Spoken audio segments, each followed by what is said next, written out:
Buenos días. Vamos a abrir la Biblia. ¿Así? Al libro de Juan, Evangelio según San Juan, capítulo 21. Es el último capítulo de su Evangelio. Es un pasaje muy conocido, estoy seguro que lo hayas leído, pero vamos a estudiarlo en esta mañana y ver si Dios tiene algo especial para nosotros. Yo he predicado aquí varias veces, pero yo creo que la última vez fue en diciembre del año pasado. Entonces, para que los que no me conocen, yo soy americano, llevo 20 años en España, conocí a esta iglesia a través de Douglas y Alejandra, y pues sirvo aquí en España como misionero, evangelizando, discipulando y ayudando con la plantación o el establecimiento de nuevas iglesias. Ese es mi llamado. Vivíamos 19 años aquí en Madrid, en la zona de Cuatro Caminos, pero ahora vivimos en un pueblo afuera de Madrid que se llama Robledo de Chavela, que es el siguiente pueblo después de El Escorial. Estáis todos invitados a visitarnos. Estamos muy contentos de estar allí en el campo. Tenemos piscina, que ya no quieres entrar en la piscina. Pero pues no sería malo algún día tener un retiro de la iglesia. No todos a la vez, pero bueno. tenemos si te animas, tenemos espacio. Bien. Juan capítulo 21, versículos 15 en adelante. Aquí lo tenemos en la pantalla. Cuando terminaron de desayunar, eso es Jesús con algunos de sus discípulos, Jesús preguntó a Simón Pedro: Simón, hijo de Juan, ¿me amas más que estos? Sí, Señor, tú sabes que te quiero, contestó Pedro. Apacienta mis corderos, dijo Jesús. Y volvió a preguntarle: Simón, hijo de Juan, ¿me amas? Pedro respondió: Sí, Señor, tú sabes que te quiero. Y Jesús le dijo: Cuida de mis ovejas. Por tercera vez Jesús preguntó: Simón, hijo de Juan, ¿me quieres? A Pedro le dolió que por tercera vez Jesús le hubiera preguntado: ¿me quieres? Así que dijo: Señor, tú lo sabes todo. Tú sabes que te quiero.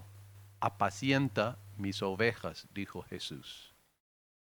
Cuando eras más joven, te vestías, eso es Jesús a Pedro, cuando eras más joven, te vestías tú mismo e ibas a donde querías. Pero te aseguro que cuando seas viejo, extenderás las manos y otro te vestirá y te llevará a donde no quieras ir.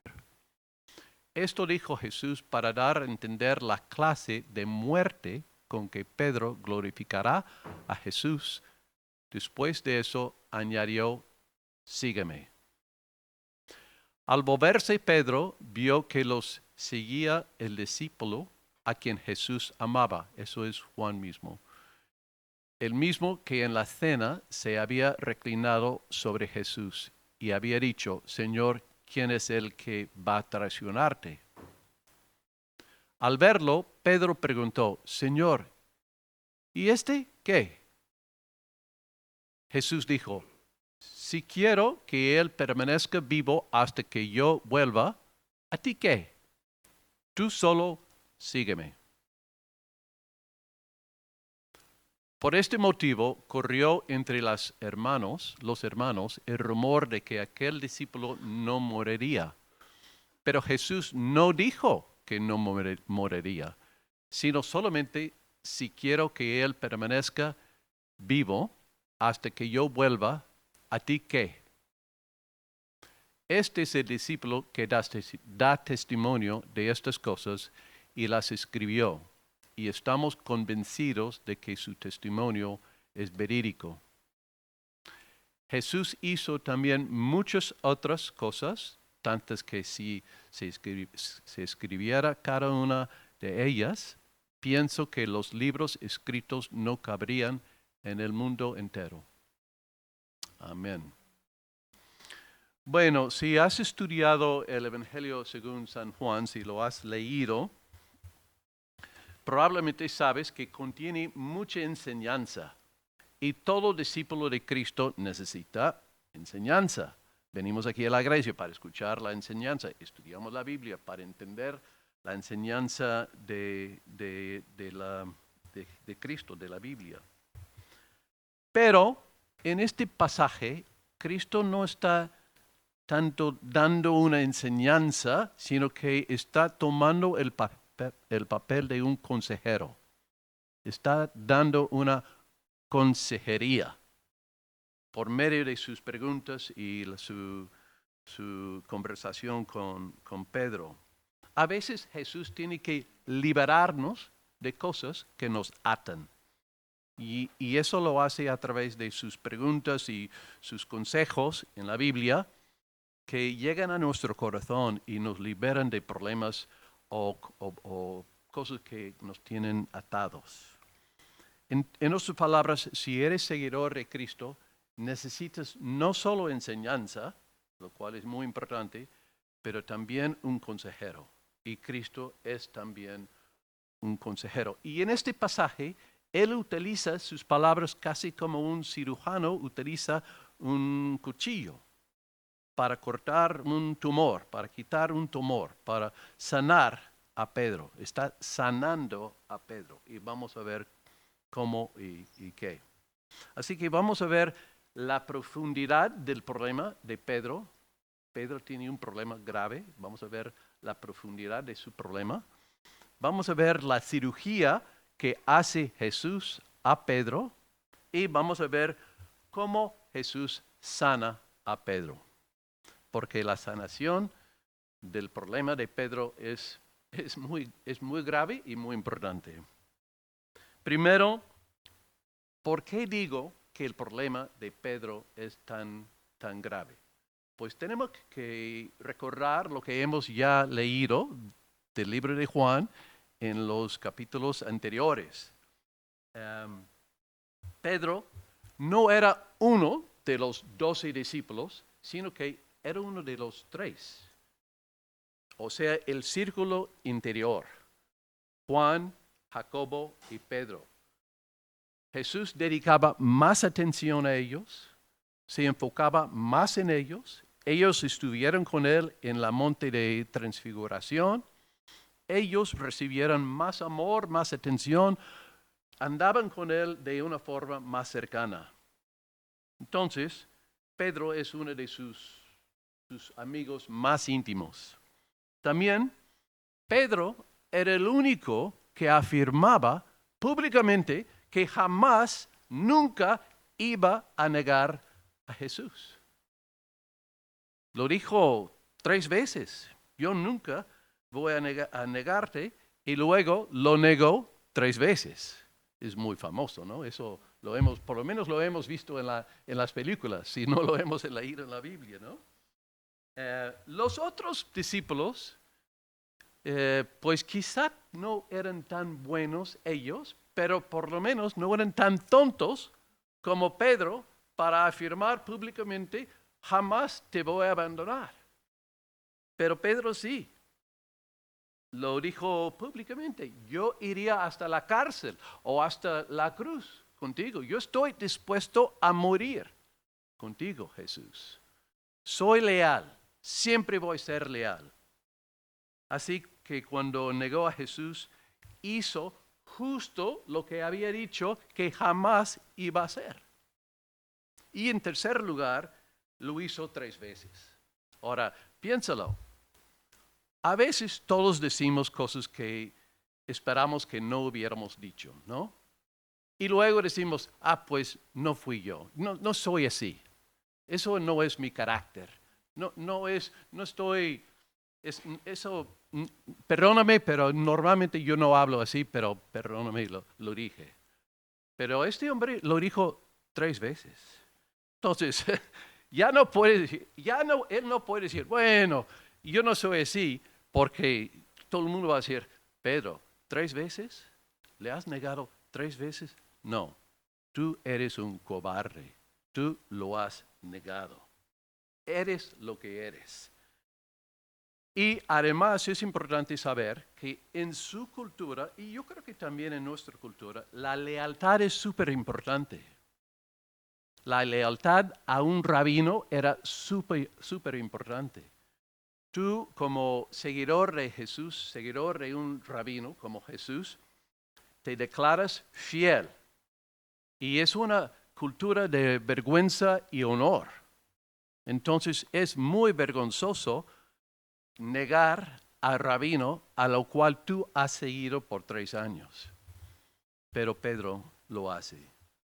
Entonces, por eso digo que el problema es muy grande. ¿Entendéis por qué es grave lo que ha hecho? ¿Entendéis vosotros por qué es muy grave? Que lo ha hecho 3 veces, que lo ha hecho en una cultura de vergüenza y honor, y él ha hecho algo muy vergonzoso. Piénsalo así. Imagínate que alguien te hubiera prestado una gran cantidad de dinero para que tú asistieras a la universidad. ¿Sí? Y luego tú abandonas tu amistad con esa persona. Tú se te olvida de esa persona. O lo gastas en otra cosa. Pierdes las clases. No te gradúas. Algo así. ¿Cómo vas a perdonarte a ti mismo si lo encuentras otra vez a esa persona? ¿Y cómo vas a esperar que esa persona te perdone? Entonces hay un conflicto interior en Pedro porque él sabe que no ha sido fiel a su propia palabra, lo que él había dicho, y además ha roto la relación con Jesús. Ahora, antes de avanzar, déjenme preguntaros, sin pedir que levante la mano, quizá tú has hecho algo en tu vida, algo de lo cual te cuesta perdonarte a ti mismo, te cuesta llegar a una paz en tu corazón, porque has hecho algo de lo cual tú dices, nunca puedo perdonarme a mí mismo. Hay muchas personas que son así, que llevan una carga en el corazón, en el alma, y dicen, yo no puedo perdonarme a mí mismo, y yo sé que esa persona jamás me va a perdonar. Nunca vamos a estar reconciliados. Es imposible. Pues si no lo has podido superar y piensas que nunca vas a poder superar, Cristo tiene un mensaje para ti hoy, en este pasaje. Estoy seguro que vas a querer escuchar la segunda parte del mensaje. Yo también lo he hecho, entonces yo sé que este mensaje es para mí. Si no es para nadie aquí en este salón en esta mañana, es para mí, pero estoy seguro que hay personas aquí que han hecho algo de lo cual estás muy avergonzado y no sabes qué hacer con tu pecado.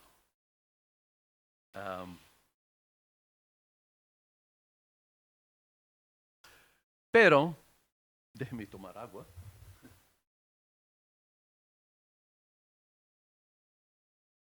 También hay personas que no han hecho nada tan grave, tan serio, que no tienen la conciencia cargada.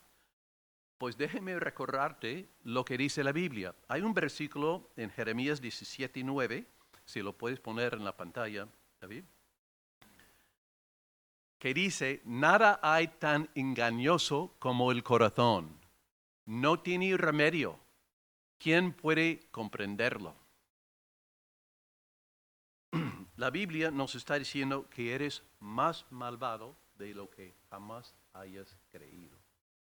Eres más malvado de lo que puedes admitir a ti mismo. Eres más malvado, eres capaz de prejuicios, eres capaz de mentir, eres capaz de explotación, eres capaz de hacer cosas muy malas, pero te cuesta admitirlo, reconocerlo, que así es tu corazón. Eso es lo que está diciendo la Biblia, que nuestro corazón es engañoso y somos capaces de hacer cosas muy malas. Así es nuestra naturaleza. Y con el paso del tiempo, probablemente va a salir. Quizá no en algo tan gordo como negar a Cristo, pero va a salir, o ya ha salido, o está empezando a salir. ¿Por qué? Porque así es nuestra naturaleza. Somos pecadores y llevamos ese horrible naturaleza pecaminosa dentro de nosotros y sale. Y pueden salir situaciones horribles como salió con Pedro. Entonces, tú y yo y todos necesitamos que Cristo nos trate como trató a Pedro. Y eso es lo que vamos a ver ahora. ¿Cuál es la cirugía que Jesús lleva a Pedro? Practica con Pedro. Usando esa metáfora de cirugía, Jesús le habla con unas palabras que los utiliza como cuchillo para quitar un tumor. Cuando terminen de comer, ellos, Jesús le dice, ¿me quieres? Y Pedro dice, ya sabes que te quiero. Y le dice, apacienta mis ovejas, cuida mis corderos. ¿Qué está haciendo Jesús? ¿Qué está diciendo Jesús? Pues yo digo, ¿qué modelo tenemos para ver cómo se le acerca a Pedro y le habla a él? Porque piénsalo, piensa en lo que no está haciendo Jesús primero. Piensa en lo que no hace. No dice, yo soy un Dios de amor, no pasa nada, nadie es perfecto, errar es humano, cualquier persona puede hacer un pequeño error, no te preocupes, no es gran cosa, ya pasó lo que pasó, vamos a olvidarnos de ello. Yo acepto a todo el mundo tal como son. No, no es lo que dice Jesús. Déjeme explicarlo así. Había un teólogo ministro en Alemania durante la Segunda Guerra Mundial que se llamaba Dietrich Bonhoeffer. ¿Alguien aquí ha escuchado de él? ¿Ha oído hablar de él? Bueno, era un pastor luterano y él estaba en contra de Hitler.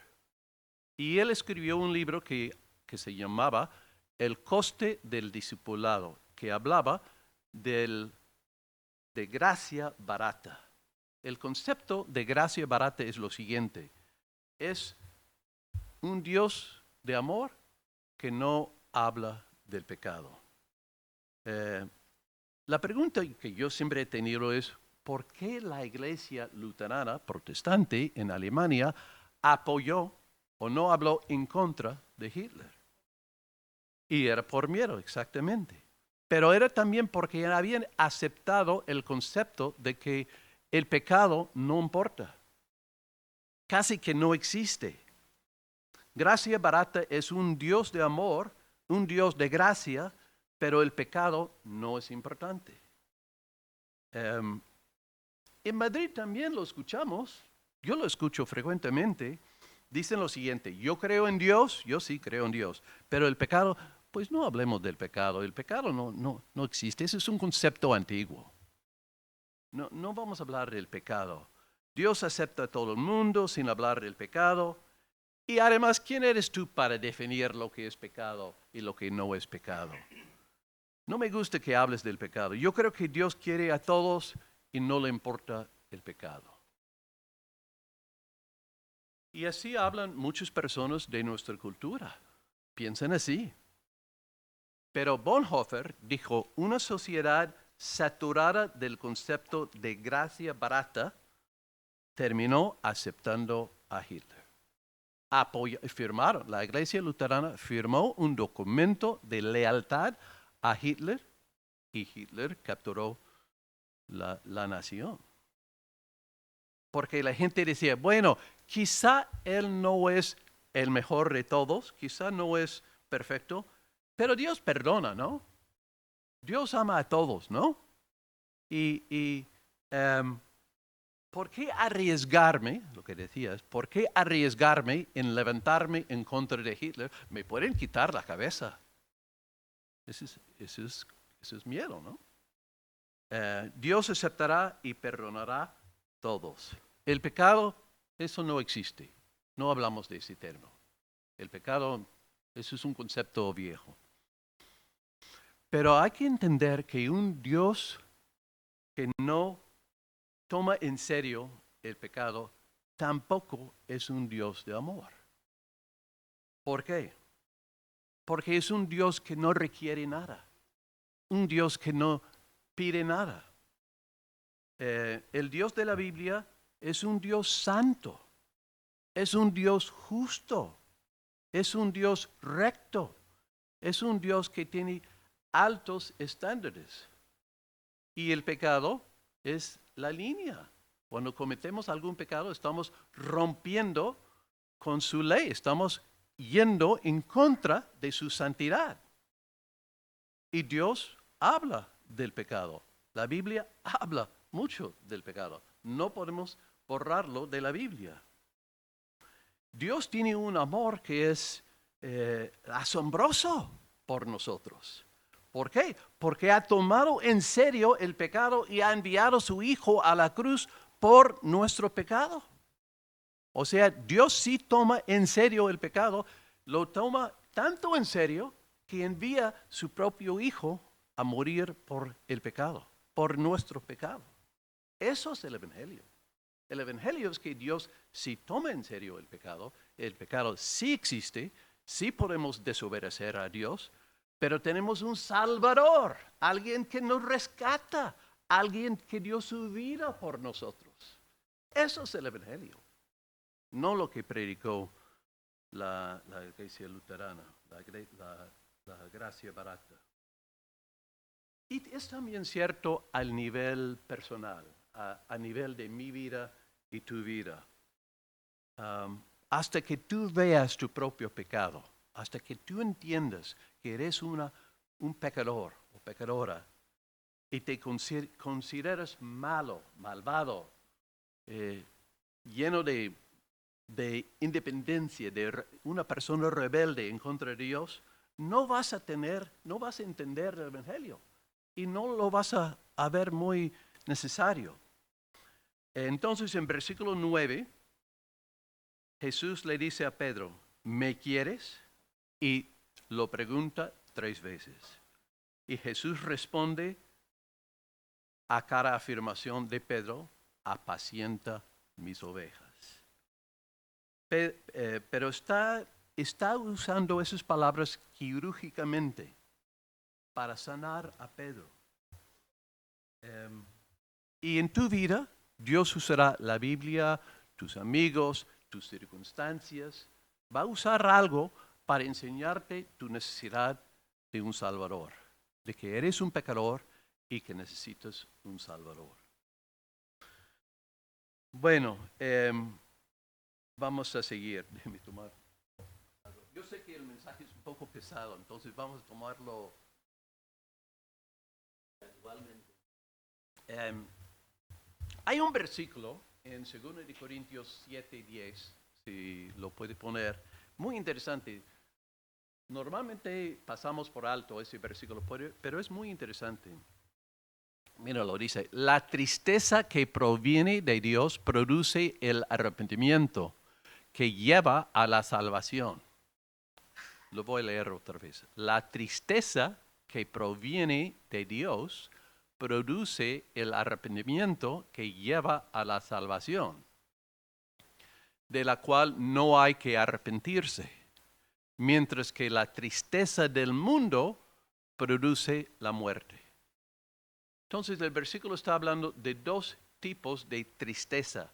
Tristeza que proviene de Dios, que lleva al arrepentimiento, y tristeza del mundo que produce la muerte. ¿Cómo lo entendemos? El verdadero arrepentimiento trae tristeza que proviene de Dios. En otras palabras, estás avergonzado con Dios por lo que has hecho. Y le pides perdón a Dios, en primer lugar. No quiero decir que no pides perdón a la persona que has ofendido, pero entiendes que has ofendido a Dios en primer lugar, porque el pecado es en contra de Dios en primer lugar. Hay otra clase de arrepentimiento, aquí llamado la tristeza del mundo. Pero la tristeza del mundo hace cosas peores, te vuelves amarga, con rencor en el corazón. Ese tipo de tristeza no es bueno, porque está enfocado en ti mismo. Qué malo soy, yo no soy digno de nada, nunca voy a servir para nada, no soy capaz de hacer nada. Estás pensando en quién, en ti mismo, ¿no?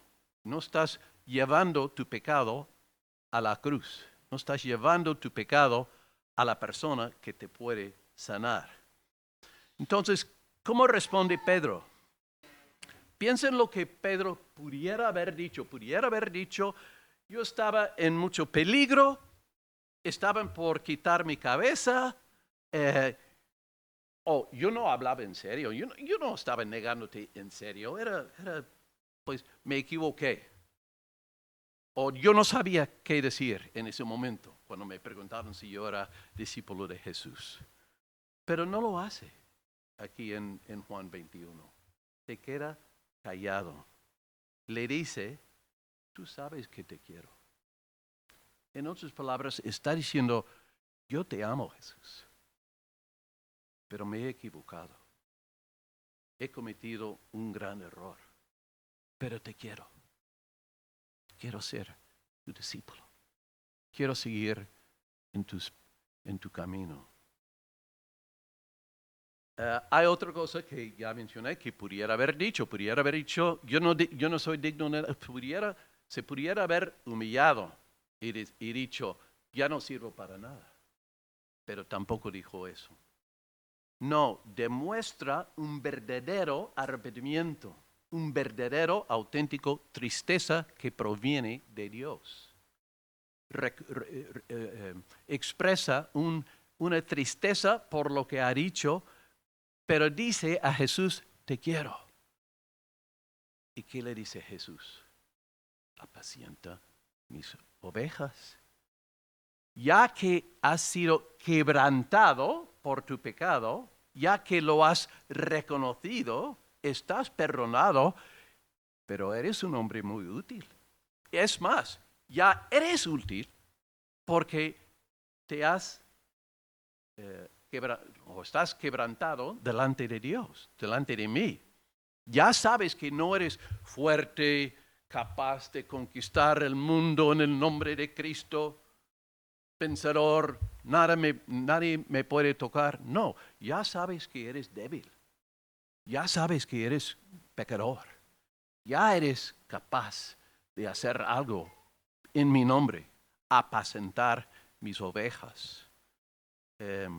Básicamente Jesús le dice a Pedro, yo sé que me has fallado, yo sé que me has negado 3 veces, pero Pedro básicamente responde, estoy arrepentido, aún así te quiero. Entonces Jesús le dice, apacienta mis ovejas. Ahora, es importante reconocer lo que dice la moralidad religiosa muchas veces, que no es el Evangelio. La moralidad religiosa dice, cuando tú te arrepientes y eres fuerte otra vez, quizá Dios te puede usar. Quizá llegas otra vez a tener una vida tan buena, tan recta, tan pura, sin fallas, que Dios te puede usar. Pero eso no es lo que dice Jesús. Jesús le dice, yo te puedo usar porque eres humilde ya, porque has reconocido tu pecado. Y en ese momento, o por medio de esas palabras, Jesús sana a Pedro.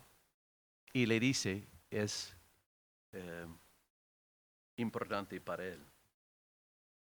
Ahora, también vemos en el versículo, en el pasaje, que Jesús dice que estirarás los brazos. Eso es una metáfora que se refiere a la crucifixión. Probablemente, no se sabe por seguro, pero probablemente Pedro sí fue crucificado. Hay una leyenda o tradición que fue crucificado boca abajo. ¿Lo dije bien? ¿Boca abajo? Ajá. No está en la Biblia, pero es muy posible. Porque no se consideraba digno de ser crucificado con la boca arriba. Pero bueno, Cristo está prediciendo que va a ser su crucificado. Sufrir. Va a sufrir. Y luego dice que tienes que tomar su cruz, o sea, sígueme. Entonces ya está en condiciones para ser un discípulo de Cristo, ya que ha reconocido su propia debilidad, ya que ha reconocido que no está fuerte en sí mismo.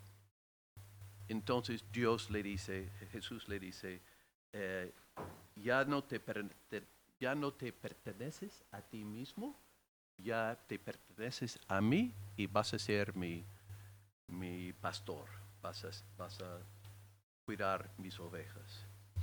Bueno, ¿cómo podemos concluir?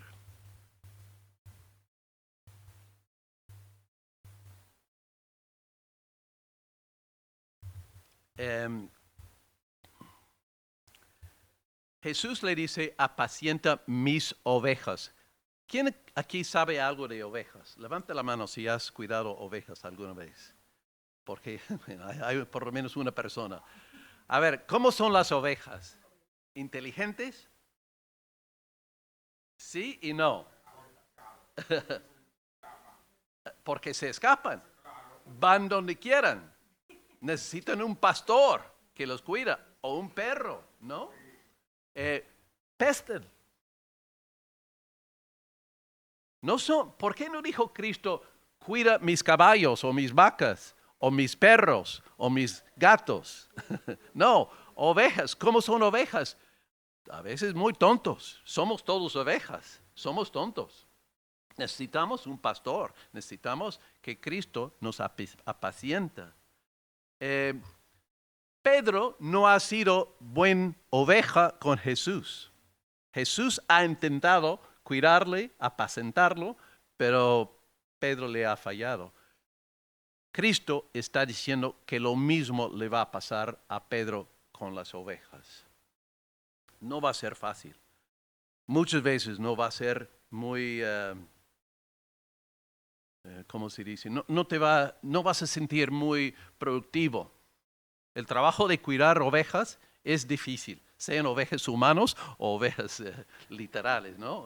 Hoy en la mañana estaba hablando con el taxista, que era un hombre de 80 años más o menos, y un español, y él decía que en su juventud él había cuidado ovejas. No era un trabajo fácil. Déjeme contar la historia de un predicador que creo que ilustra la idea, y con eso terminamos. Leí de un pastor que se llama, porque aún vive, Ricardo Lucas, y era un británico profesor en Cambridge, en Inglaterra, un hombre muy inteligente, muy capaz, muy educado, nunca se había casado, no tenía hijos. Le invitaron a predicar una serie de mensajes en Nueva York, en un colegio de adolescentes. Pues él decía públicamente a veces, a mí no me gustan los niños. No me llevo bien con los niños. Pero bueno, le habían invitado a predicar en este colegio y tenía que preparar varios mensajes. Entonces, él predicó en la mañana, a mediodía, y luego estaba anticipando estar libre para ir al teatro, a un pub con algún amigo en la noche para tener conversación con sus amigos o personas adultos.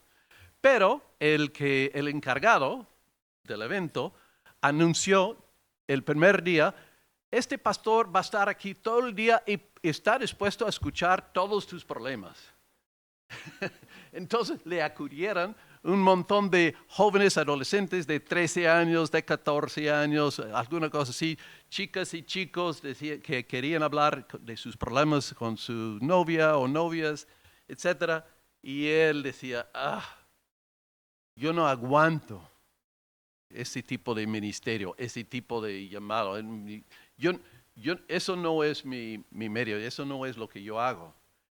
Pero el mismo día, en la misma semana, él tenía que predicar este pasaje que estamos estudiando hoy, que dice, apacentad mis ovejas.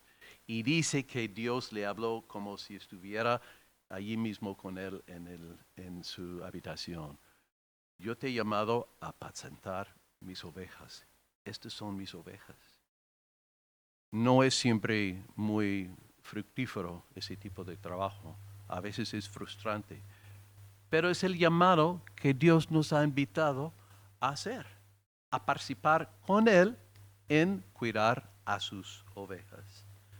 Apacienta mis ovejas.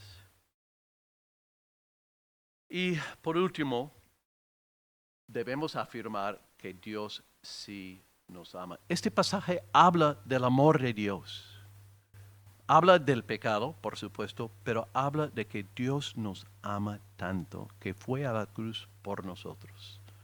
Y no solo que nos ama, no solo que nos ha perdonado, pero que nos ha invitado a trabajar con Él, apacentando las ovejas. Por eso se lo dijo a Pedro. Si tú te pones a estudiar la vida de Pedro en los evangelios y lo comparas con las cartas de Pedro, vas a ver una gran diferencia. ¿Por qué? Porque es un hombre transformado. Porque entiende que la respuesta no está en él, no está en su fuerza, sino que en su debilidad. Amén. Oremos. Padre, estoy seguro que tú estás aquí en esta mañana y que tú nos has hablado a través de tu palabra, por lo menos me has hablado a mí. Yo te agradezco mucho por ese pasaje y también pido por cada persona aquí que ha pasado por alguna experiencia en la vida, lo cual lo ha llevado a pensar que no puede ser perdonado. Pues asegúrale, Señor, asegura a esa persona que tú viniste a dar tu vida en la cruz por él o por ella. Y además, Señor, que tú quieres usar a cada uno de nosotros en tu mies a pastorear, a apacentar, a cuidar, a amar tus ovejas. En el nombre de Cristo. Amén.